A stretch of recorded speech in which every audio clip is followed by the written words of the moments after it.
I'm King 5 meteorologist Rich Marion, and we made it to Friday. It was certainly a busy week around western Washington, but Mother Nature definitely did cooperate with us, giving us the sunshine and the nice temperatures there for the middle part of the week for all the Seahawks celebration. But as we head into the weekend, if you want to rest a little bit, we do have some rain headed our way to start off the weekend, which will make it easier just to hunker down and maybe take an evening off from all the festivities. You can see on the Doppler radar that we do have a system moving in. We had kind of the warm front associated with the system push in during the morning hours. It's given most of the rain up there to the northern counties, and down to the south some occasional showers, but nothing too serious at this point. But you can see there was more rain off the coast headed our way. Up around Bellingham, we had a little bit of rain coming down right now, and definitely a gray looking morning. Not quite as much down there in Tacoma, where the showers have taken a little bit of a break, and you can see it's brightened up a tad. No wind at all out there, but rain will be back in there, and it looks like it's going to be a wet afternoon commute today. Out along the coast, well, it's been a rainy morning, and it's going to be a rainy afternoon and evening out at Westport. So if you're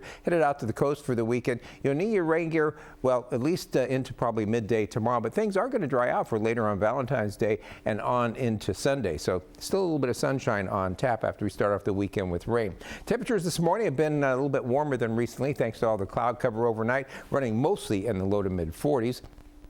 Check on the satellite image today. You can see this front pushing in, the warm front kind of sliding through right now, and the main cold front back here, that's going to be pushing in with steady rain. The front will be through probably around mid-evening, and that'll turn the steady rain into off and on showers. It'll continue into tomorrow morning, and then some cool showery air out here will maintain some showers probably into the midday, and then we'll see the showers pretty much wrap up with some clearing as we get farther into the afternoon with a little bit of high pressure following it. But we're also looking at a big change in our weather pattern from what we've had through much of the winter. Right now you can see this building ridge out here in the Pacific. That's going to be a signal of a big change that's headed our way. If we take a look at the computer models, this is the upper level flow, and this is basically the roadways that the storms travel on. It kind of guides them, and so storms kind of follow this pattern right here. And most of the winter it's been set up like this, where we've had a big area of low pressure out there in the Gulf of Alaska, and then systems largely coming up from the southwest, so kind of warmer with those high snow levels we had through much of the winter, except that sometimes the high pressure over the interior was enough that we just got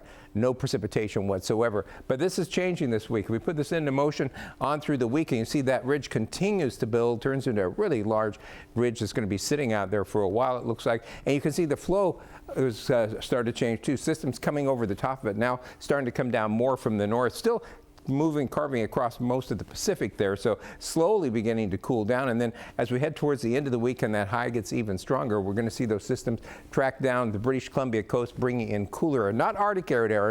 It's not going to be from the interior of Canada, but it is going to be from off the coast there, and so just maritime, very chilly air coming down out of the Gulf of Alaska. That's going to be lowering our snow levels during the week. We'll see them get down to below all the passes as we head towards later on today and stay there through the week, it looks like. And then as we head towards the end of the week, we're going to be looking for those storms moving through and dropping snow levels maybe as low as 1,000 feet as we head on towards Thursday and Friday. As you can see, it's kind of straight from there in the northern Gulf right down into us with those systems. Take a look at the hurricane ridge shot. Of course, in the mountains, we definitely need that snow. Looking kind of pitiful there at Hurricane Ridge right now. Not a whole lot of snow anywhere you look up in the mountains, as I'm sure you're all well aware of, but that may be changing here pretty quickly. Here are those snow levels as we go through the week. We're going to start off today with snow levels a little above Snoqualmie Pass, but everybody else, all the other mountain areas, will be seeing snow initially, and it will drop down to 3,000 feet by this evening. So Snoqualmie will be getting some snow tonight, and then you can see we hover between 2,000 and 3,000 feet all the way into the first part of next week. And then as we head towards the end of the week, snow levels drop down to about 1,000 feet. We're not looking for it really to come down to sea level, though. You might see some wet snow mixed in towards the end of the week, especially during the overnight hours and if you're up towards the Canadian border. But overall, the good news is that'll all be coming as snow up in the mountains, which is going to be really, really helpful. If we take a look at that forecast for today, across Snoqualmie Pass, again, we're going to see a little mixed rain and snow this afternoon up there, but then it will turn to snow overnight tonight, which will be really helpful. You can see at Stevens Pass, pretty much staying snow all the way through, with their highs only getting up to near freezing. We check the computer model in terms of snow totals. You can see between now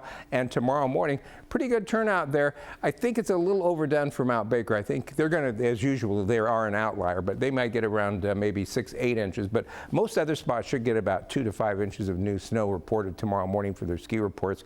They'll get a little bit more during the course of the day tomorrow and then take a break as we head into Sunday with that dry day. But then we're going to be looking at snowfall, pretty consistent snowfall up in the mountains all the way through the week next week. So that's definitely good news for the snowpack, and not to mention good for skiing as well. Today we're going to be looking for those temperatures to begin their cool down after being in the low to mid 50s the last few days. They're going to be running most spots in the mid to upper 40s, and a few spots still in the South Sound creeping up to near 50 degrees. As we head towards tomorrow, we'll see decreasing showers for Valentine's Day. Some afternoon clearing, temperatures getting into the mid to upper 40s. Partly sunny on Sunday, maybe mostly sunny in some places, and mid 40s. Increasing rain on Monday, and then rain showers off and on all the way through the week with those gradually decreasing snow levels, dropping back with our high temperatures in the lowlands, only getting into the mid 40s by the end of the week.